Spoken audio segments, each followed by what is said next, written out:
తిరుమలలో భక్తుల రద్దీ కొనసాగుతుంది. శ్రీవారి సర్వదర్శనం కోసం భక్తులు శిలాతోరణం వరకు క్యూలైన్లో నుంచున్నారు.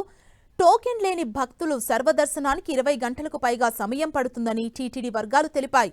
తిరుమలలో భక్తుల రద్దీకి సంబంధించి మరిన్ని వివరాలు మా ప్రతినిధి శ్రీనివాస్ అందిస్తారు. తిరుమలలో భక్తుల రద్దీ అనూహ్యంగా పెరిగింది. వరుస సెలవు దినాలు కావడంతో తిరుమల మొత్తం భక్తుల రద్దీతో కిటకిటలాడిపోతుంది. మనం శ్రీవారి ఆలయం వద్ద ఉన్నాము. ఇక్కడ చూసినట్లయితే నిన్నటి నుంచి కూడా తిరుమలలో అనూహ్యంగా భక్తుల రద్దీ పెరిగింది. దీంతో స్వామివారి దర్శనానికి 18 నుండి 24 గంటలు సమయం పడుతుంది. వైకుంఠం క్యూ కాంప్లెక్స్లోని అన్ని కంపార్ట్మెంట్లు నిండిపోయి క్యూ లైన్లు వెలుపలికి రావడం జరిగింది. దీంతో స్వామివారి దర్శనానికి భక్తులకు ఎక్కువ సమయమే పడుతుంది. మనం చూడొచ్చు, సంక్రాంతి సెలవులు కావడంతో భక్తుల రద్దీ పెరిగింది. అదేవిధంగా వారాంతం కూడా కావడంతో తిరుమలలో భక్తుల రద్దీ అనూహ్యంగా పెరిగిందని చెప్పుకోవచ్చు. ఇటు అయ్యప్ప స్వామి మాల ధరించిన భక్తులు కూడా తమ తిరుగు ప్రయాణంలో భారీగా తిరుమలకు వస్తుండడంతో భక్తుల రద్దీ అనేది మరో 2 రోజులు ఇదే విధంగా కొనసాగే అవకాశం ఉంది. మొత్తం మీద తిరుమల మొత్తం కూడా భక్తుల రద్దీతో నిండిపోయిందని చెప్పుకోవచ్చు.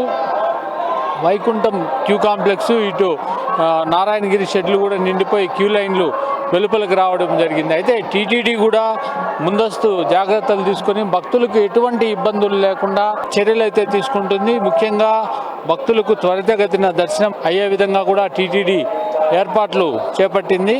అంటే వచ్చిన భక్తులకు వచ్చినట్లుగా స్వామివారిని దర్శించుకునే అవకాశం అయితే కల్పిస్తుంది. అంటే సమయం ఎక్కువ పట్టకుండా దాన్ని తగ్గించుకోవడానికి టీటీడీ ప్రయత్నం అయితే చేస్తుంది. ఇటు తిరుపతిలో కూడా అలిపిరి టోల్గేట్ వద్ద భారీగా వాహనాలు బారులు తీరాయి.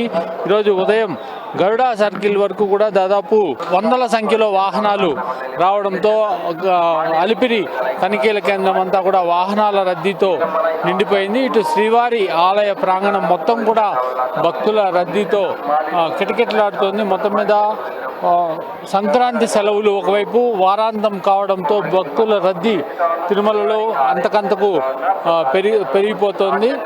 అయితే టీటీడీ కూడా క్యూ లైన్లో ఉండే భక్తులకు అన్నప్రసాదాలు కావచ్చు, మంచినీరు, ఇవన్నీ కూడా ఇబ్బందులు లేకుండా ఏర్పాట్లు అయితే చేపడుతుంది. ఇటు శ్రీవారి ఆలయంలో కూడా స్వామివారి దర్శనానికి ఎటువంటి ఇబ్బందులు లేకుండా టీటీడీ ఏర్పాట్లు అయితే చేస్తోంది. భక్తుల్ని ఎప్పటికప్పుడు అనుమతిస్తూ టీటీడీ చర్యలు తీసుకుంటుంది. కెమెరామ్యాన్ బాలుతో శ్రీనివాస్, 10 టీవీ, తిరుమల.